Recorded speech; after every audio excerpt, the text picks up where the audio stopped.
मीर तक मीर कहते हैं कि अल्लाह पाक हमारा खालिक भी है और हमारा मालिक भी है।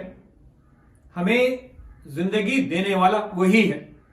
और जब हम अपनी जिंदगी की बात करते हैं तो हमारी जिंदगी के 3 हिस्से हैं: बचपन, जवानी, बुढ़ापा। ये जो बचपन होता है ना, ये इस ख्वाहिश में गुजर जाता है कि जवानी कब आएगी और हमारा बुढ़ापा कैसा हो।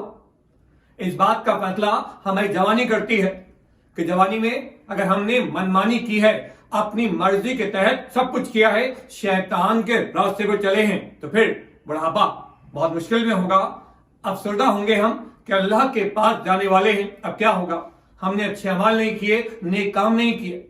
लेकिन अगर यही जवानी अल्लाह की मर्जी के मुताबिक होगी, अल्लाह के रास्ते पर चलते हुए गुजरेगी, तो बुढ़ापा बहुत पुरसुकून होगा कि हमने अपने तौर पे हर मुमकिन कोशिश की अपने परवरदिगार को राजी करने की, तो हम मुतमईन होकर अपनी मौत की जानिब बढ़ेंगे।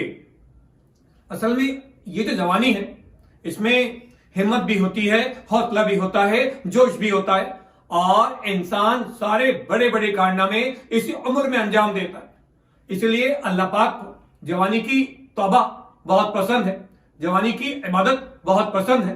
तो अगर हमारे पास अभी जवानी मौजूद है तो क्यों ना अल्लाह के रास्ते पर आ जाएं, सच्चाई के रास्ते पर आ जाएं, नेकी के रास्ते पर आ जाएं और अल्लाह को याद करें, अल्लाह से मोहब्बत करें, अल्लाह को सजदा करें।